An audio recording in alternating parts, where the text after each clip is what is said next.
Whenever cute, fluffy animals are involved, we humans tend to put logic and rational argument aside and make emotive, infantile noises.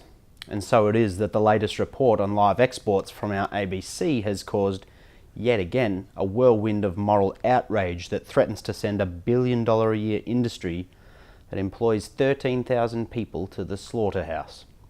Let's start with jobs, the vast majority of which are located in the harshest parts of the country, rural WA and the Northern Territory.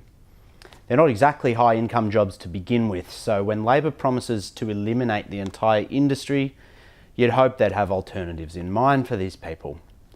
Unfortunately, what their agriculture spokesman Joel Fitzgibbon has offered is a patronising view that these people don't know how to run their own businesses. Apparently, the only reason these farmers and exporters haven't taken advantage of the opportunities inherent in processing animals in Australia is a lack of strategic government guidance. That's right, country lads and lasses, you haven't got a clue where the real profit is, and we're the only ones who can save you. Because the government has such a legendary track record when it comes to businesses, right? Labor had already promised to ban the trade during the Northern Hemisphere summer, which is essentially the same as shutting it down for 3 consecutive months of every year, after the recent incident on the Emmanuel exports ship Awasi Express, where nearly 2,500 sheep died in the heat. A few days ago, the ABC revealed that export company Wellard had alerted the federal government to the possibility of an incident before this actually occurred.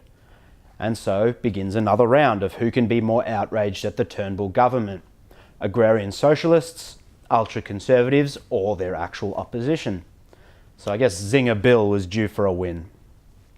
The 3-month shutdown plan would almost certainly have killed the industry anyway. This isn't an industry where you can just make up the numbers absent in 25% of your trading year by cramming more stock onto each shipment the rest of the time. Besides, for many of the northwesternmost farmers, this trade is the only way they can get their animals to market. And to expect them to wear a prohibition on 25% of their trading time is frankly absurd. In that light, the jump to closing the whole industry is not really that big of a deal. But their latest emote fest comes just 2 weeks before a report on this incident was due to be presented to Parliament. It's likely to recommend a prohibition on using older ships that weren't purpose-built for the trade of animals, noting that the Awasi Express is actually a converted car transporter, as well as a massive reduction in stocking densities and a number of oversight measures the industry has already adopted voluntarily. Another Labor fantasy is the assumption that this export market can just be swapped out for premium chilled meat markets. Fitzy has repeatedly claimed that this whole shutdown ordeal will actually lift the profitability of these farmers, without so much as a shred of evidence.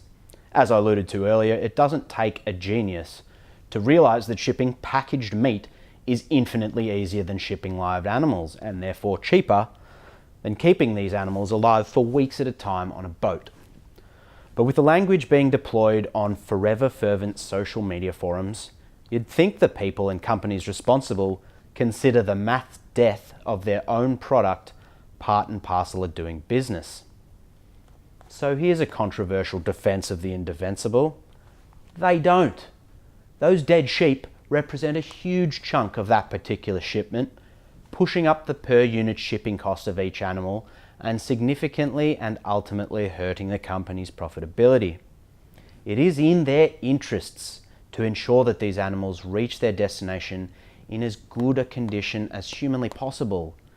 So you know what? Scratch that argument on controversial. It's anything but. Businesses exist to make a profit, as ultimately do farmers. They're at least as interested as us genial inner city types in the quality of their end product. But really, why does the live export market even exist in the first place? Particularly with all these ultra profitable and super easy alternatives the government could simply ring in. Now, I'll admit that before I began researching for this episode, my assumption was the requirement for halal specific slaughter practices in the Middle Eastern countries we ship to, like Jordan, Kuwait, and Qatar. But it turns out that that's only a part of the story. The biggest factor is, quite simply, the fact that people everywhere want their meat fresh. Now, I worked for the Colonel in my teenage years, and the difference between fresh and frozen chicken product is so obvious that KFC used it as a selling point in their ads. The UK, despite several attempts to end the practice of live export being thwarted by that draconian organisation, the European Union, still exports live animals to France for this very reason. And it's also the primary underpinnings of our cattle trade with Vietnam. Although, similarly to Indonesia, cold storage is a major issue all the way through the supply chain of these Southeast Asian nations.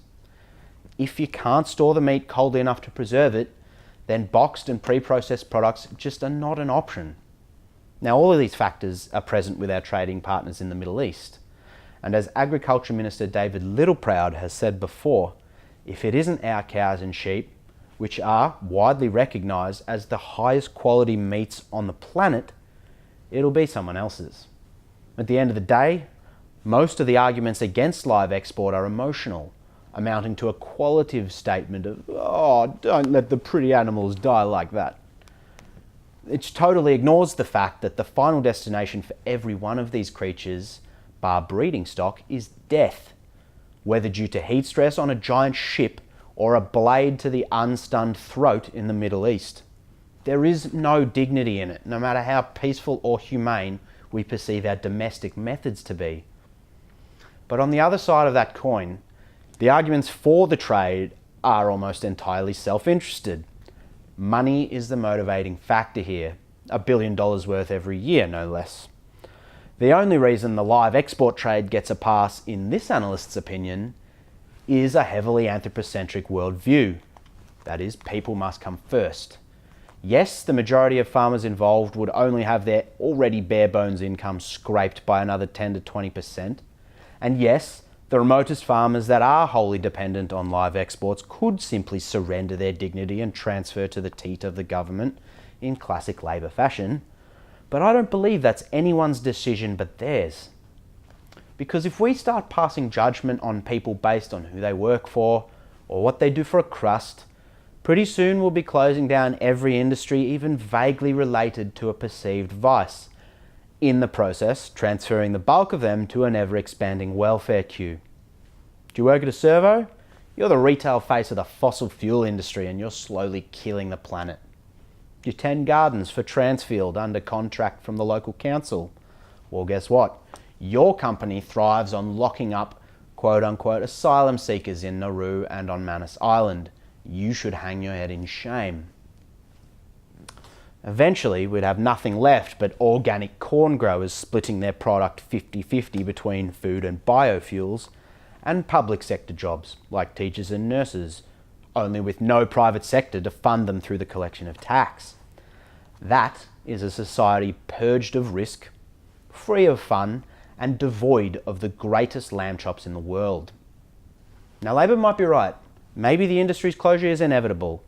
Many of these countries, Indonesia particularly, are well on the way to developing their own sustainable domestic industries, thanks to the stock that we've sent them. But just stop and think about the logical endpoint of your contrived suburban outrage before you commit to even greater unemployment and, frankly, abject poverty in some of the most derelict places of the country. That is the real ethical dilemma.